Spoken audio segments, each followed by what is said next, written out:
una hija de Belial, ¿eh? Yo lo que soy es una mujer acongojada, con problemas, con luchas internas y con un gran dolor en mi alma, porque hasta el día de hoy he querido ser madre y no he podido. Y yo estoy derramando, le dice ella al sacerdote Elí, mi alma delante del Señor. Entonces el sacerdote Elí la despide en paz y le dice, bueno, que el Señor te conceda la petición de tu corazón. Y ella se va y al poco tiempo queda embarazada y da a luz nada más y nada menos que al que escribió estos libros, Primera y Segunda de Samuel. Digamos que sería el último juez, esa larga lista de jueces. Samuel es el último en la lista, un hombre que estuvo 40 años juzgando al pueblo de Israel. Y en el capítulo 4, después de hablar al pueblo y después de bendecirlo, etcétera, Israel toma la iniciativa de lanzarse a la guerra nada más y nada menos que contra los filisteos. Dice el versículo 1, por aquel tiempo salió Israel a encontrar en batalla a los filisteos. Los filisteos no le estaban atacando, fueron ellos los que dijeron, vamos a atacar, vamos a encontrar, vamos a ponernos en el camino y vamos a hacerle la guerra a los filisteos. Y dice que Israel acampó junto a un lugar llamado Ebenezer, la piedra que me ayuda, o como algunos han traducido, hasta aquí nos ha ayudado el Señor. Y los filisteos acamparon en Afec, lugar que significa la fortaleza. Ahí estaban uno enfrente del otro, el valle en el centro. Y es terrible porque dice que los filisteos vencieron a Israel. Miren lo que dice el versículo 2. Los filisteos presentaron la batalla a Israel y trabándose el combate, Israel, el pueblo de Dios, fue vencido. Y dice que huyeron de la batalla y en aquel día murieron como 4,000. 4,000 personas. Ahora, yo no sé quién se encargaba de contar a los muertos, pero contar 4,000 cadáveres tiene que ser un trabajo tremendo, ¿no? Pero es que no solamente murieron 4,000, después vamos a ver que murieron muchos más. Y la cuestión está, ¿cómo es posible que el pueblo de Israel, que en aquel momento era el pueblo escogido por el Señor, perdieran una batalla frente a enemigos como los filisteos, que eran paganos, eran idólatras? Su dios principal era Dagón, tenía la forma de un pez, como si fuera una sirena, aunque tenía cara de hombre. ¿Cómo es posible que perdieran frente a un enemigo tan malo y tan perverso como los filisteos, el pueblo de Dios? Bueno, en primer lugar vemos que el Señor no le dijo en esta ocasión a Israel que fueran a pelear contra los filisteos ni contra nadie. Y eso es algo muy importante, es algo que hay que tener en cuenta, ¿saben? No se meta donde Dios no lo llama, hermano. No empiece a meterse en cosas. Ahora voy a hacer esto, ahora voy a hacer aquello, sin tener instrucciones específicas de parte del Señor. Porque vas en tu nombre, vas por impulso, vas en la carne, y eso a la larga te pasa factura. ¿Quién le dice a Israel, váyanse a la guerra y peleen contra los filisteos? Nadie. No es como en otras ocasiones, que Dios habla y Dios revela su plan y su propósito al pueblo, sino que en esta ocasión Israel dice, vamos a pelear. En un golpe de impulsividad o de emoción, vamos a pelear contra los filisteos, que era una nación, que era un pueblo que estaba en la costa mediterránea, tremendamente poderoso, y se metieron en una batalla sin prepararse espiritualmente. Si no solamente no tienen una palabra específica del Señor, sino que no están preparados espiritualmente. Es más, si uno analiza el estado espiritual de Israel en aquel tiempo, no era el mejor, sino más bien todo lo contrario, era cuando peor estaban. Fíjense cómo estaba el liderazgo. Ofni y Fines, sacerdotes perversos, corruptos, que violaban a las mujeres en la puerta del tabernáculo en Silo. Personas que abusaban de su puesto como sacerdotes, quitándole a la gente ofrendas a la fuerza. El pueblo estaba en un momento terrible. No había comunión, no había relación con el Señor. El único del cual habla bien el Señor en aquel tiempo era de Samuel.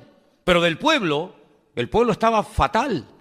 Y cuando una persona no está bien espiritualmente, ¿cómo se le ocurre meterse en batallas y meterse en terrenos donde para meterte, primero Dios te tiene que decir, métete. Y segundo, Dios te tiene que preparar espiritualmente para que no caigas herido y hagas el ridículo. Y encima, en tu mala decisión, puedas arrastrar a otras personas. Miren cómo murieron en el primer encuentro, en el primer encontronazo, 4.000 hombres. El título del mensaje de hoy es Decisiones equivocadas. Decisiones equivocadas pueden llevarnos a la ruina, a nosotros, y a países enteros, y a iglesias enteras, y a familias enteras. Y lo que me llama la atención es que se sorprenden, encima se sorprenden porque han perdido. Miren, por ejemplo, lo que dice el versículo 3. Cuando volvió el pueblo al campamento, los ancianos de Israel dijeron, ¿por qué nos ha herido hoy el Señor delante de los filisteos? Mientras yo leía esta mañana esta porción, esta pregunta más bien, ¿por qué? ¿Por qué nos ha herido el Señor? ¿Por qué los filisteos hoy nos han ganado? Me venía a la mente, pero así, otro hombre de Dios que un día cuando perdió una batalla le hizo la misma pregunta al Señor. ¿Por qué hemos perdido hoy la batalla? Déjenme que les lea un versículo. Preste atención. Josué rompió sus vestidos y se postró en tierra sobre su rostro delante del arca del Señor hasta caer la tarde. Y los ancianos de Israel echaron polvo sobre sus cabezas. Y Josué le dijo al Señor, ¿por qué nos ha vencido hoy el enemigo? La misma pregunta, ¿por qué nos ha sucedido esta tragedia hoy en Israel? ¿Por qué nos has entregado en las manos de los amorreos para que nos destruyan? Ay, Señor, ¿qué le diré? ¿Qué dirán que Israel ha vuelto sus espaldas delante de los enemigos? Porque los cananeos y los moradores de esta tierra oirán y nos van a rodear y borrarán nuestro nombre sobre la faz de la tierra. Y entonces, ¿qué harás tú con tu gran nombre? Pero espérense. La diferencia entre la pregunta que le hace el pueblo de Israel al Señor en 1 Samuel 4 y la pregunta que hace en Josué capítulo 7, Josué al Señor, es muy diferente. Porque unos no esperan que Dios responda. Cuando tú haces una pregunta, espérate a que se te responda. No preguntes y respondas al momento, sino infórmate, cerciórate si lo siguiente que quieres hacer es lo correcto o vas a seguir metiéndote más en líos. Sin embargo, con Josué fue diferente, porque él rasga sus vestiduras delante del Señor. Él dice, ¿cómo es posible que ayer le ganamos a los de Jericó, una ciudad inmensa, y hoy nos vamos a pelear contra una población, una localidad muy pequeñita llamada Jai, y perdemos? ¿Cómo es posible que al grande le ganemos y al chico perdamos? Y ahora Dios habla y le dice, escuchen, el Señor le dice a Josué, levántate, ¿por qué te postras sobre tu rostro? Israel ha pecado y aún ha quebrantado mi pacto que yo les mandé, y también han tomado del anatema y hasta han hurtado, han mentido y lo han guardado en sus enseres. Por esto los hijos de Israel no podrán hacer frente a sus enemigos, sino que delante de sus enemigos volverán las espaldas. Por cuanto han venido a ser anatemas, yo no estaré con vosotros. Levántate y santifica al pueblo. Y todos conocemos el resto de la historia de cómo un solo hombre llamado Acán, quebrantó la orden de no coger, de no llevarse nada a su tienda y traer maldición al pueblo. Y entonces cuando ellos santifican, cuando ellos arreglan el problema, se levantan, van a la batalla y vencen al enemigo. Pero en el caso de 1 Samuel 4 no sucedió así, sino que le preguntan al Señor, ¿por qué nos ha herido hoy el Señor? Y no esperan que Dios les hable. Es que a mí me sorprende algunas personas que se enfadan con Dios, se molestan con Dios porque le han salido algunas cosas mal y no tienen la paciencia y la sabiduría de decir, bueno, Señor, ¿en qué he pecado? ¿Qué he hecho mal? ¿Hay algo que tengo que corregir? ¿O sigo en la línea en la que voy y me voy a ir a la ruina yo y todos los que están conmigo? No esperaron en el Señor, no dijeron, bueno, vamos a estar un tiempo en oración, en búsqueda sincera y genuina de parte del Señor, sino que automáticamente preguntan y mira lo que hacen. Versículo 3, traigamos a nosotros de Silo el arca del pacto del Señor para que viniendo entre nosotros nos salve de la mano de nuestros enemigos. Otro error más. Primer error, ir a la guerra sin que Dios te lo diga. Segundo error, no prepararse espiritualmente. Tercer error, trasladar el arca del Señor sin ningún mandato específico, creyendo que el arca del Señor es una especie de amuleto contra la mala suerte, creyendo que es una especie de talismán, creyendo que es una especie de objeto milagroso o de lámpara de Aladino, que en cuanto haga presencia en el campamento de Israel, todos los problemas se van a solucionar inmediatamente. ¿Cuánta gente se rodea de cruces, de estampitas, de resguardos, de amuletos, creyendo que de esa manera están protegidos contra los malos espíritus, las malas influencias, que Dios está con ellos? ¿Saben lo que demuestran las personas que recurren a cosas creadas por el ser humano para autoprotegerse contra el mundo espiritual? ¿Saben lo que demuestran? Que no conocen a Dios.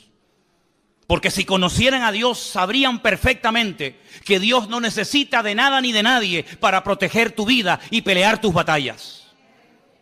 No tenemos que llevar cruces en el cuello para protegernos de nada. No tenemos que llevar ningún tipo de amuleto, de resguardo para decir, ay, es que por si acaso me hacen algo, o por si acaso alguien me hace algo. No, mi hermano, el ángel del Señor acampa alrededor de los que le temen y los defiende, dice la Biblia. Y decía el rey David, y de esto sabía mucho, y aunque un ejército acampe contra mí, no temerá mi corazón, porque el Señor es mi luz y mi salvación. Bendito sea Dios. Ellos dijeron, no, traigamos el arca. No importa si estamos en pecado, no importa. No importa si nos llevamos mal los unos contra los otros. No importa si la santidad ya es la asignatura pendiente. No importa si estamos bien o mal. Traigamos el arca, que al fin y al cabo no cuesta nada traer un mueble, trasladarlo de un sitio a otro, y el arca por sí misma nos defenderá contra el enemigo. Pero el arca no fue diseñada ni creada por el Señor para tales objetivos. El arca era, digamos, un mueble. Tenemos ahí en la entrada una especie de réplica, ahí tenéis una fotografía de cómo podía ser el arca en aquellos tiempos. En su interior, en esta caja, en este cajón de madera de acacia forrado de oro por dentro y por fuera, se guardaba un poco de maná para recordarle al pueblo de Israel que Dios había suplido milagrosamente durante muchos años el alimento en el desierto. Se guardaban las tablas de los 10 mandamientos, las que rompió Moisés la primera vez y la segunda, que estaban intactas en su interior. Y también la vara de Aarón también se guardaba cerca de este arca. Era un mueble de oro. Arriba pueden ver, en la parte de arriba, entre las alas de los querubines, estaba lo que llamaban el propiciatorio, y era el lugar en donde entraba el sumo sacerdote una vez al año y derramaba la sangre de un sacrificio que previamente había hecho en la entrada, y allí oraba y allí intercedía para que Dios protegiera al pueblo de Israel durante un año más, hasta el próximo día del Yom Kippur, el día del perdón. Tremendo. Parece que el pueblo de Israel no termina de aprender la lección. No es la primera vez que recurren a un objeto creado, no es la primera vez que recurren a un objeto depositando su fe en el objeto más que en el Dios del objeto. Ya lo habían hecho en el monte Sinaí, ¿se acuerdan? Cuando dice la Biblia que según ellos, Moisés tardaba mucho. No sabían qué había ocurrido con el varón de Dios. Y entonces dijeron, mira, como no sabemos lo que ha pasado con este hombre, si está vivo, si está muerto, si vendrá o no vendrá más, vamos a hacernos unos dioses que nos vuelva otra vez a llevar por el desierto y volvamos otra vez a Egipto. Y dice la Biblia que Aarón, el hermano de Moisés, Le pidió a la gente que les diera zarcillos y pendientes de objetos de oro y lo fundieron y le dieron forma y dice que hicieron un becerro de oro. Y entonces le dijeron, este es el Dios que te sacó de Egipto. Y cuando Moisés baja de la montaña se encuentra aquel espectáculo vergonzoso y les dice, ¿qué habéis hecho? Y Aarón, tratando de justificar lo injustificable, les dice, no sé, yo cogí el oro, lo eché en el fuego y salió esto. Así dice, léanlo. Yo eché el oro y de repente, no sé, ¡pum!, apareció así de la nada este becerro de oro. Y Moisés se indigna y rompe las tablas de los 10 mandamientos y tiene que otra vez volver a subir a la montaña, porque ellos lo que querían era tocar, ellos lo que querían era ver a ese Dios, que no era ese Dios ni mucho menos, ¿verdad? Ya también lo hicieron en la época de Gedeón. No sé si se acuerdan ustedes que Gedeón hizo un efod, que al final terminaron adorándolo. No sé si recuerdan la historia de cuando Moisés peca por murmuración en el desierto y mueren miles de personas. Y el Señor le dice que haga una serpiente de bronce y que la clave en un asta para que la gente cuando la mire, detrás de todo esto hay una explicación extraordinaria. Y dice que aquella serpiente de bronce en los tiempos de los reyes le presentaban incienso y fue objeto de adoración hasta que tuvieron que despedazarla. Y así el hombre tiene siempre como una tendencia a agarrarse a cosas. Y alguien dijo que potencialmente todos los seres humanos tenemos tendencia a la idolatría. Parece mentira. Hay gente que dice, no, yo no adoro a nadie, sí, pero luego pero tus hijos los adoras, ¿verdad? O adoras tu casa, o adoras tu trabajo, tu coche, o tus pertenencias. El hombre siempre está tratando de tener algo a lo cual agarrarse y de poder ver, de poder... Sin embargo, nos olvidamos de aquella palabra tremenda en el Evangelio según San Juan, capítulo 4, cuando el Señor Jesucristo dice que Dios es espíritu. Y los que quieran adorar a ese Dios de espíritu tienen que hacerlo en espíritu y en verdad. Y la palabra del Señor nos enseña que nuestro Dios no se puede hacer, no se puede medir, no se puede pensar, porque nuestro Dios es, primero, inmortal. Segundo, infinito. Dígalo conmigo. Tercero, inmutable.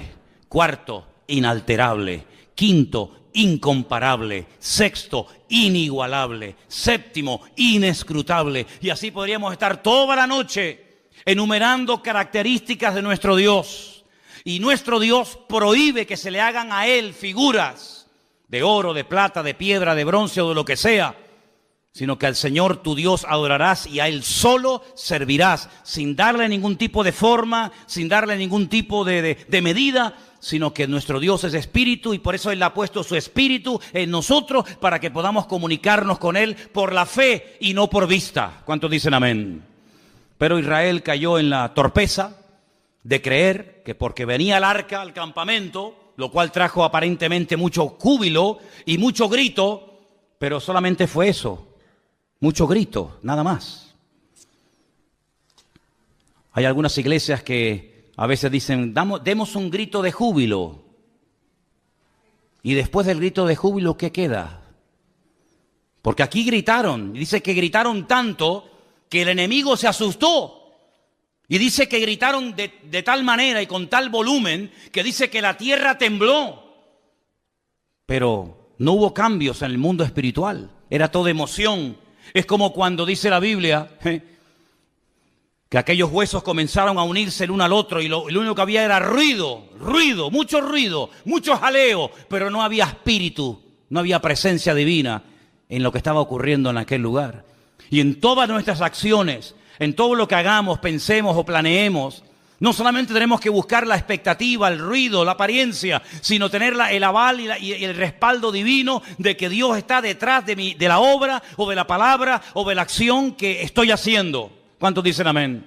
El mismo Señor Jesucristo dice, lo que yo digo y lo que yo hago, no lo hago por mi propia cuenta, sino que hago y digo lo que el Padre me autoriza y me ordena que haga y que diga. Eso es un sometimiento total y absoluto a la voluntad divina. En palabras y en acciones, pero en estos nada que ver. Se quejan porque Dios nos ha abandonado, porque el enemigo se ceba con nosotros. Pero escuchen, si vamos un poquito más adelante, por ejemplo, al versículo 10, cuando ellos ya se creen fuertes porque ya tienen el arca de la alianza entre ellos, dice: pelearon pues los filisteos, y otra vez dice, terrible, Israel fue vencido. Ya es la segunda vez. Primera vez te dio una paliza y 4.000 hombres perdieron la vida. Y no aprendes, no hay manera, vas de mal en peor y sigues y sigues y sigues. Pero ¿cuándo nos vamos a dar cuenta que lo natural es un reflejo de lo espiritual? ¿Cuántos millones de veces tengo que decir lo mismo? Que cuando las cosas van mal, Dios te está dando un mensaje que tienes que saber interpretarlo y tienes que pararte y preguntarle al Señor: Señor, ¿qué está ocurriendo? Porque no es como el mundo dice: bueno, es mala suerte, es una mala temporada. No, sino que la palabra del Señor nos da principios concretos y específicos para que la victoria no sea algo casual, algo esporádico, sino sea la tónica habitual de nuestra vida. Y cuando en mi vida no hay victoria, cuando en mi vida lo único que hay son desgracias, follones, peleas, divisiones, enfermedades, conflictos, etcétera, etcétera, tienes que pararte, querido.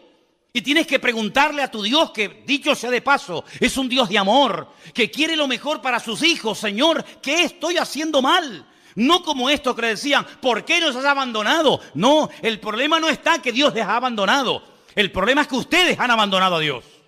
No le eches la culpa a Dios. Como dicen los inconversos que todos conocemos: ¿y si Dios es tan bueno? ¿No has encontrado gente así?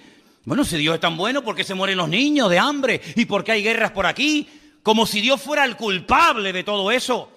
Y aquí está esa actitud reflejada. ¿Os dais cuenta que el corazón del hombre, da igual si es en el Antiguo, en el Nuevo Testamento, en la Edad Media o en el tiempo presente, el corazón del hombre es igual? Siempre tratando de buscar el chivo expiatorio, siempre tratando de echarle la culpa a algo o a alguien, menos a sí mismo.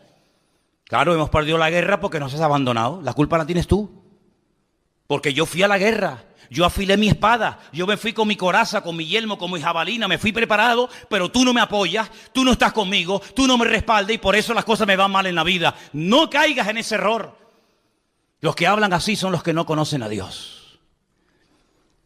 Los que conocen a Dios pueden llegar a decir: aunque Dios me mate, lo seguiré adorando, porque yo sé que mi Redentor está vivo. Pero los que hablan así: ¿por qué nos has abandonado?, son los que están mal e intentan condenar a Dios para justificarse a sí mismos. Es como en una de las conversaciones profundas que Job mantiene con Dios, donde él intenta presentar argumentos convincentes, y hay un momento en el que Dios le interrumpe y le dice: pero querido Job, ¿me vas a condenar a mí para justificarte tú? No, queridos. Cuando las cosas en la vida no ruedan y no salen en lo natural, en lo espiritual, en todas las áreas de nuestra vida, no hay bendición, no fluye la bendición de Dios, no tienes una vida atractiva, una vida que la gente diga: yo quiero ser como esa mujer, yo quiero ser como esa familia, yo quiero ser como ese hombre. Cuando tu vida es una vida de tragedia, de desgracia, de lío, de follones, cuando tu vida no es una vida que sea luz, sino es tiniebla, tienes que pararte y no echarle la culpa a Dios, sino preguntarte: Señor, ¿qué estoy haciendo mal?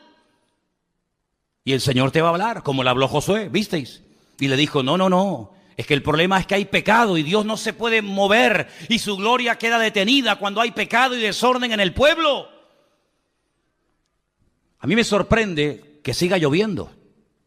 A mí me sorprende que podamos seguir respirando. A mí me sorprende que aún estemos con vida.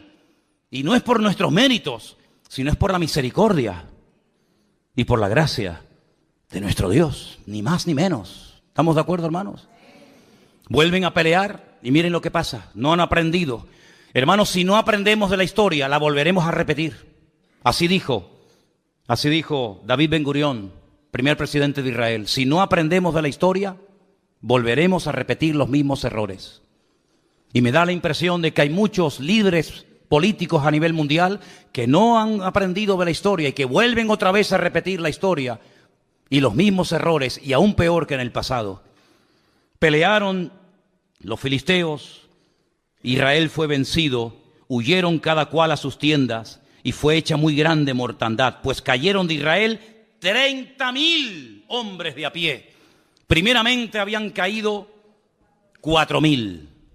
Ahora 30.000, ya van 34.000 muertos.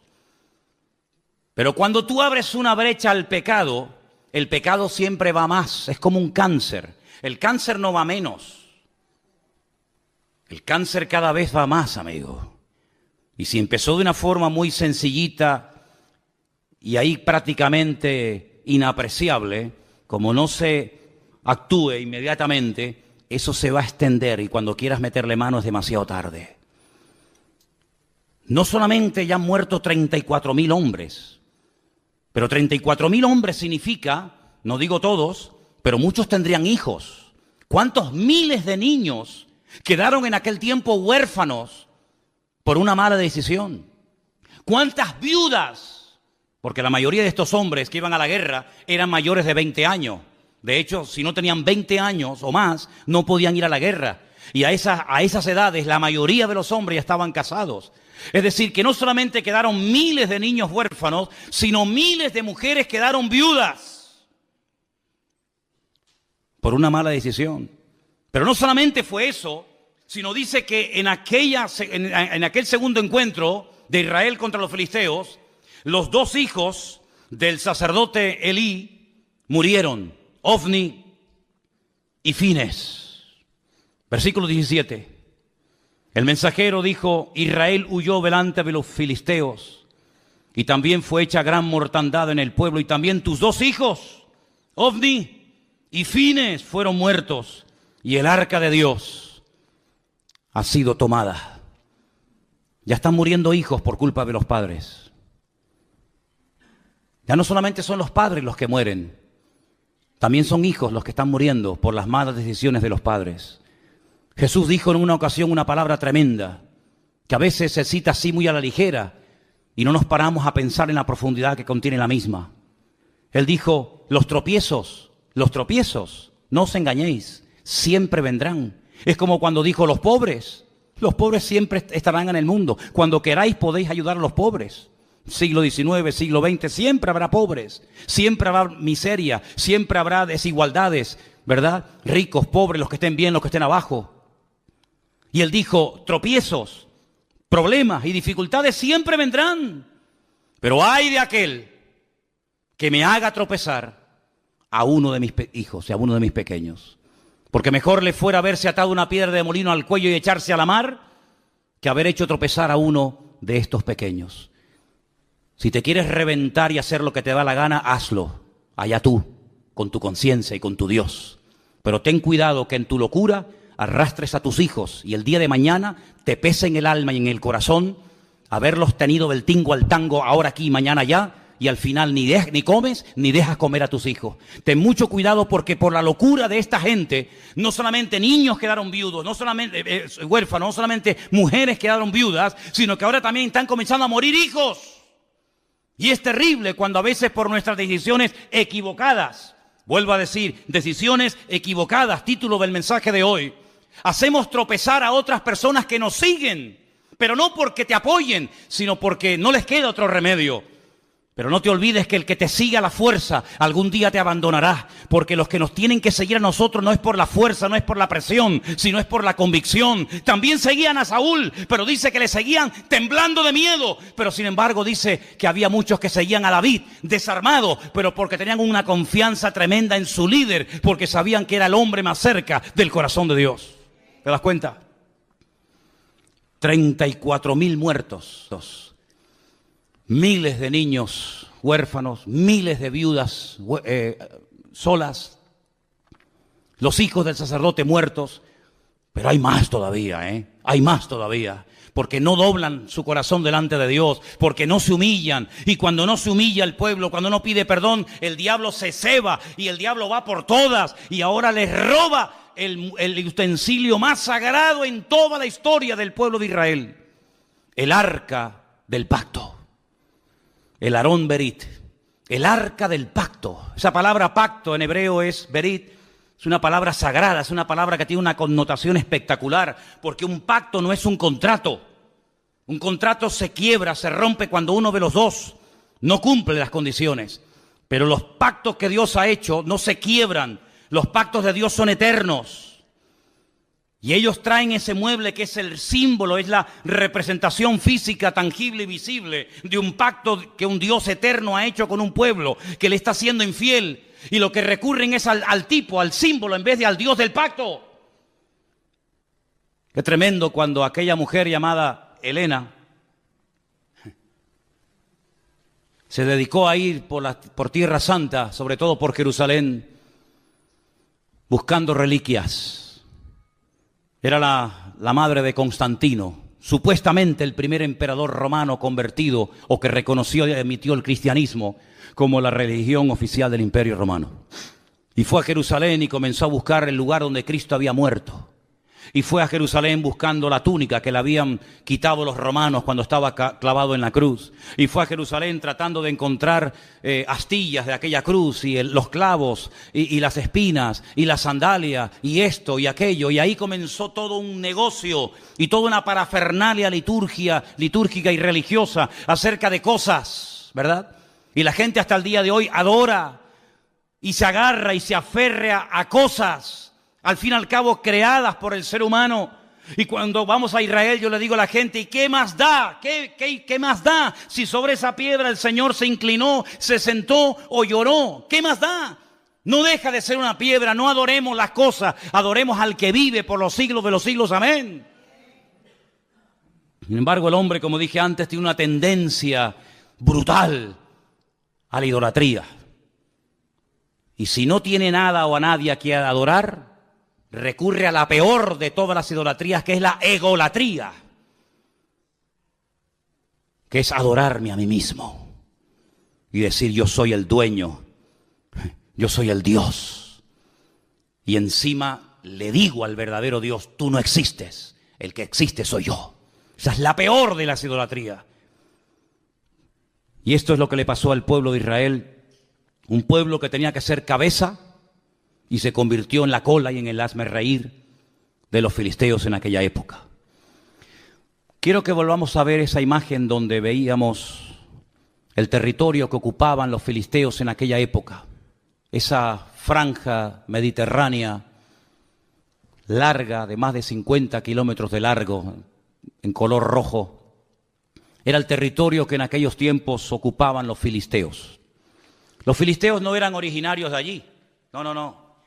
Los filisteos eran un pueblo, la mayoría de los historiadores dicen que puede ser que vinieran de la isla de Creta. No eran oriundos de Canaán, eran de otro lugar que decidieron trasladarse en barco y tomar posesión de esas ciudades tan importantes que hasta el día de hoy existen. Por ejemplo, tal vez la ciudad más famosa que tenía los filisteos en aquel tiempo, que sigue existiendo hoy en día, es la ciudad de Gaza. ¿Quién no ha oído hablar de la franja de Gaza? A continuación estaba la ciudad de Askelón, donde murió ¿quién? Sansón, en el templo del dios Dagón. A continuación estaba la ciudad de Asdod. Estamos hablando de ciudades preciosas. He tenido la oportunidad y el privilegio con Helena de visitarlas. La ciudad de Askelón es una belleza de ciudad, Asdod, ni te imaginas. A continuación estaba Ecrón y a continuación estaba Gat. Son las 5 ciudades de los filisteos. Las 5 piedras que David cogió del arroyo era para matar a los 5 gigantes de las 5 ciudades más importantes del Mediterráneo, en aquel tiempo dominadas por los filisteos: Gaza, Asdod, Askelón, Ecrón y Gat. Ellos controlaban la salida y la entrada de mercancías. Los puertos principales, los puertos que en aquel momento operaban, estaban allí. Y ellos podían otear al horizonte las naves que venían con suministros, y también controlaban la mercancía que salía del país. Es decir, los filisteos eran expertos en oprimir la economía del país. Eran expertos en decir, esto entra o esto no entra. Esto sale o esto no sale. Es decir, no eran enemigos que solamente peleaban cuerpo a cuerpo con Israel, sino eran enemigos que atacaban el suministro de mercancías, ¿verdad? Toda la infraestructura de los filisteos era precisamente evitar que económicamente el país prosperara, porque ellos eran los que permitían o impedían que las mercancías entraran o salieran del país. Qué interesante, ¿verdad? Cómo cada uno de los enemigos que se afincaron en la tierra de Canaán, cada uno de ellos tenía su característica. Qué tremendo cuando aquel filisteo desafía al pueblo de Dios. Lo vamos a ver más adelante en estos próximos días en el libro de Samuel. Y cómo David reconoce, cómo David discierne espiritualmente que detrás de ese gigante, detrás de esa masa de carne, detrás de ese hombre natural, hay un poder, un principado espiritual que lo que intenta es ahogar y lo que intenta es amedrentar y asustar al pueblo de Dios. El arca es robada, se la llevan los fariseos a su tierra. No es que obraran mejor que los israelitas, pero a veces, escúchame bien, los inconversos son el látigo que Dios utiliza para tratar con tu vida. Escucha bien esto que te acabo de decir. Tal vez lo has oído o tal vez la primera vez en tu vida que un pastor te dice esto. Ten cuidado porque si no escuchas la voz de Dios, si no prestas atención a la voz de Dios, puede ser que Dios le permita a algún inconverso golpearte y humillarte para que busques a Dios sí o sí. No te olvides que Dios puede utilizar al faraón para decirte ven y toma tierras y vive de maravilla, o al mismo faraón o a otro lo puede utilizar para amargarte la vida y para impedirte y coaccionarte tu libertad. Dios puede utilizar a un Nabucodonosor para destruir a un templo y para destruir una civilización y para destruir a todo un pueblo y una ciudad, y al mismo personaje el Señor lo puede utilizar para levantarte y para prosperarte y ponerte con autoridad y con poder en Babilonia, como fue el caso de Daniel, Mesac, Abednego y Misael. No te olvides que Dios puede utilizar a un Ciro, ¿verdad?, para volver a reconstruir el templo, o puede utilizarlo para destruir el templo. En otras palabras, Dios quiere tratar con tu vida sí o sí. En esta iglesia o a la que vayas, no puedes huir del trato de Dios. Si no le escuchas por las buenas, tendrás que escucharlo por las malas. Si no le atiendes por lo espiritual, te tocará la fibra física, y si no la mente, y si no la economía, y si no la familia, pero sí o sí, Dios no se va a detener, sino que Dios tiene un propósito y un diseño para nuestra vida, y Él puede utilizar al jefe que te paga no pagándote, o puede utilizar al jefe que te paga para bendecirte y para ayudarte, o para amargarte la existencia y la vida, y puede utilizarlo para ponerte en el puesto de trabajo que anhelas y quieres tener, o para ponerte en el sitio donde jamás en tu vida te gustaría entrar y pisarlo. En otras palabras, Dios puede utilizar el martillo, la mula, el perro, el sol, la luna, las estrellas o lo que haga falta. Pero a Dios no lo va a detener nada ni nadie, porque Dios dice que no parará de obrar en la casa del impío, de los que le han dado la espalda a Dios. Pero Él bendecirá la morada, la casa de los justos. Así es lo que dice la palabra. Salmo 37, 1 y 2, un salmo que le gusta mucho a Miriam. Salmo 37, 1 y 2, es precioso. No te impacientes a causa de los malignos. Otra vez la envidia. Ni tengas envidia de los que hacen iniquidad, porque como hierba serán pronto cortados y como hierba verde se secarán. ¿Cuántos dicen amén? Y el último, segunda de Pedro capítulo 2, del 20 al 22. Dice así la palabra: ciertamente, y esto es muy fuerte esta palabra que voy a leer esta noche, espero que no haya nadie que esté viviendo en este terreno, porque mira lo que dice el Señor. Si habiéndose ellos, está hablando de gente que conoció, gente que tuvo un encuentro con el Evangelio, si ellos, habiendo escapado de las contaminaciones del mundo, ¿y cómo escaparon del sistema de valores del mundo? Como dice ahí, de las contaminaciones del mundo. ¿Cómo lo hicieron? Por el conocimiento del Señor y Salvador Jesucristo. Así escaparon de ese mundo. No por fuerza de voluntad, no porque dijeron, bueno, yo me voy a proponer no juntarme con gente mala, voy a intentar cambiar. No es por ese sistema. Sino que hay gente que escapó, logró salir de las contaminaciones del mundo por el conocimiento del Señor y Salvador Jesucristo. Eso está bien claro, ¿sí o no? ¿Sí o no?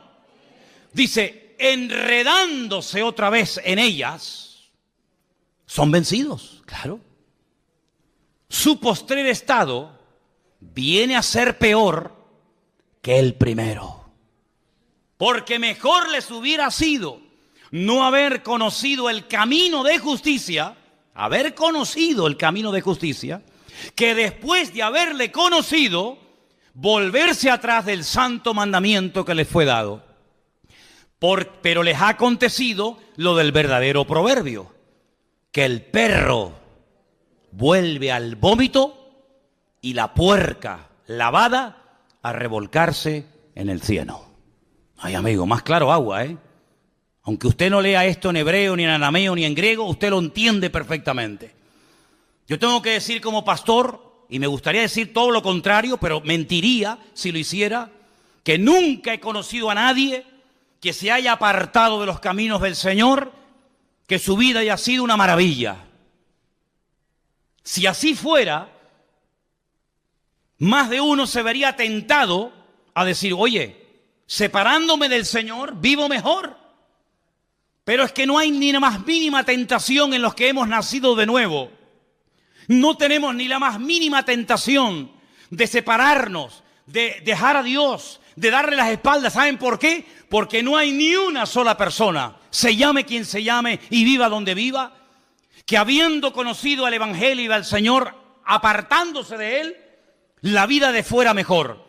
Sino que el Señor los compara con un perro que vomita y se vuelve